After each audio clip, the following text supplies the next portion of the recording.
ക്ഷേത്രാവശ്യങ്ങൾക്കായി മാത്രം ഒരു ഉദ്യാനം.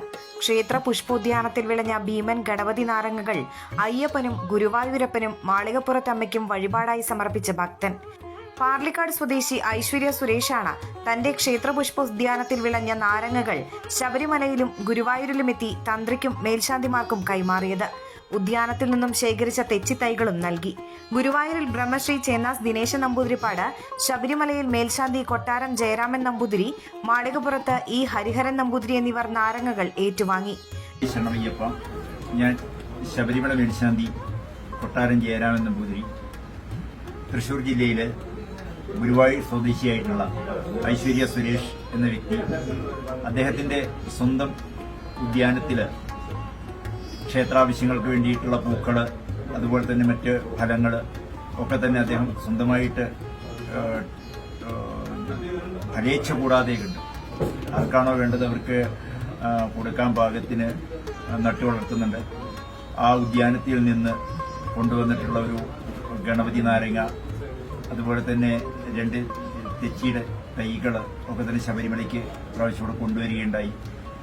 ഞങ്ങളത് ഏറ്റുവാങ്ങി അയ്യപ്പസ്വാമിയുടെയും അതുപോലെ തന്നെ മാളികപ്പുറത്തമ്മയുടെയും സർവോപരി ഗുരുവായൂരപ്പന്റെയും അദ്ദേഹത്തിന്റെ തോട്ടത്തിൽ നിന്ന് ഏതേത് ക്ഷേത്രങ്ങളിലേക്ക് പുഷ്പങ്ങളും ഫലങ്ങളും കൊണ്ടുപോകുന്നു ആ ദേവീദേവന്മാരുടെയൊക്കെ തന്നെ അനുഗ്രഹം അദ്ദേഹത്തിനും അദ്ദേഹത്തിന്റെ കുടുംബത്തിനും എന്നെന്നും ഉണ്ടാകുമാറാകട്ടെ. സ്വാമിയേ ശരണമയ്യപ്പ. ഐശ്വര്യ സുരേഷിന്റെ ക്ഷേത്രോദ്യാനത്തിൽ നിന്നും ശബരിമല മാളികപ്പുറത്ത് ഗണപതി നാരങ്ങയും മാളികപ്പുറത്തമ്മയ്ക്ക് തെച്ചിത്തയും ശ്രീ ഐശ്വര്യ സുരേഷ് സമർപ്പിച്ചു. ഐശ്വര്യ സുരേഷിനും അദ്ദേഹത്തിന്റെ കുടുംബത്തിനും മാളികപ്പുറത്തമ്മയുടെയും അയ്യപ്പസ്വാമിയുടെയും എല്ലാ അനുഗ്രഹവും ഉണ്ടായിട്ട് പറഞ്ഞു. ഗുരുവായൂർ ക്ഷേത്രം തന്ത്രി ചേന്നാസ് ദിനേശൻ നമ്പൂതിരിപ്പാട് ഉദ്ഘാടനം ചെയ്ത പാർലിക്കാട്ടെ ക്ഷേത്രപുഷ്പ ഉദ്യാനത്തിലാണ് പിന്നീട് ഗണപതി നാരങ്ങകളും വിളഞ്ഞത്. ക്ഷേത്രാവശ്യങ്ങൾക്കായി പ്രതിഫലേച്ഛ കൂടാതെ ക്ഷേത്രപുഷ്പോദ്യാനം ഒരുക്കിയ സുരേഷിനെ പോലെയുള്ള ഭക്തർ വലിയ പ്രശംസ അർഹിക്കുന്നതായി തന്ത്രി ചേന്നാസ് ദിനേശൻ നമ്പൂതിരിപ്പാട് പറഞ്ഞു. നമസ്കാരം, ഞാൻ ഗുരുവായൂർ തന്ത്രി ദിനേശൻ നമ്പൂതിരിപ്പാടാണ്. ഐശ്വര്യ സുരേഷിന്റെ ഈ ഉദ്യാനം ഞാനാണ് അത് ഉദ്ഘാടനം ചെയ്തത്. അത് വളരെയധികം അമ്പലങ്ങളിലേക്ക് അതൊരു ഉപകാരപ്രദമായിട്ടുണ്ട്. ആ ഭാഗത്തുള്ള വളരെയധികം അമ്പലങ്ങളിലേക്ക് അതൊരു ഉപകാരപ്രദമായിട്ടുണ്ട്.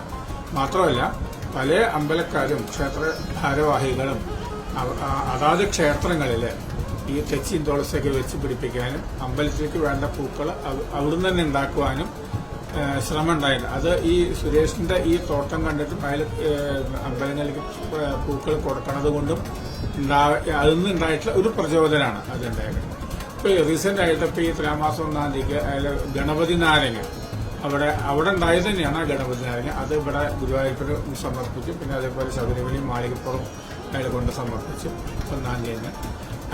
അപ്പൊ അതും നമുക്ക് ഉണ്ടാക്കാവുന്ന, നാട്ടിൽ ഉണ്ടാവാവുന്ന ഒരു സാധനമാണ് ഗണപതി നാരങ്ങ. അമ്പലങ്ങളിൽ ഗണപതി ഹോമം ഇല്ലാത്ത അമ്പലങ്ങളിൽ വളരെ കുറവാണ്. അപ്പൊ ഈ ഗണപതി നാരങ്ങ ഇപ്പൊ കിട്ടാനും കുറച്ച് ബുദ്ധിമുട്ടുണ്ട്. പിടികളിലൊക്കെ പോയി വാങ്ങിക്കണം. അതും നമുക്ക് അമ്പലത്തിൽ തന്നെ വെച്ച് പിടിപ്പിക്കാവുന്നതാണ്. ഇനി വേറെ വല്ലവർക്കും ആവശ്യക്കാരുണ്ടെങ്കിൽ നമുക്കത് കൊടുക്കുകയും ചെയ്യാം.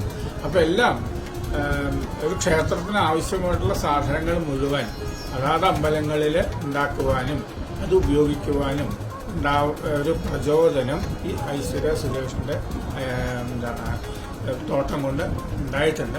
അത് ഇപ്പൊ ഞാൻ പറഞ്ഞു ഗുരുവായൂരും കൂടി ഒന്ന് തുടങ്ങിക്കോളൂ എന്ന് ഞാൻ അയാളോട് പറയണ്ടായി. അതിനുള്ള സ്ഥലവും സംവിധാനമൊക്കെ നമുക്ക് ചെയ്യാൻ പറ്റുമെന്ന് നോക്കാം, ആലോചിച്ചിട്ട് നമുക്കത് ചെയ്യാമെന്ന് അയാളോട് പറയണ്ടായി. അങ്ങനെ ഒരു യോഗം കൂടി അയാൾക്ക് ഉണ്ടാവട്ടെ. അതിനുവേണ്ടി ഗുരുവായൂരപ്പനെ അനുഗ്രഹിക്കട്ടെ. അയാളെ എല്ലാം നന്നാവാനും നല്ലൊരു മനസ്സുണ്ടാവാനും ഇത് കൊണ്ടു നടക്കാനും ഗുരുവായൂരപ്പന്റെ എല്ലാ അനുഗ്രഹങ്ങളും ഉണ്ടാവാൻ വേണ്ടി ഞാൻ പ്രാർത്ഥിക്കുന്നു.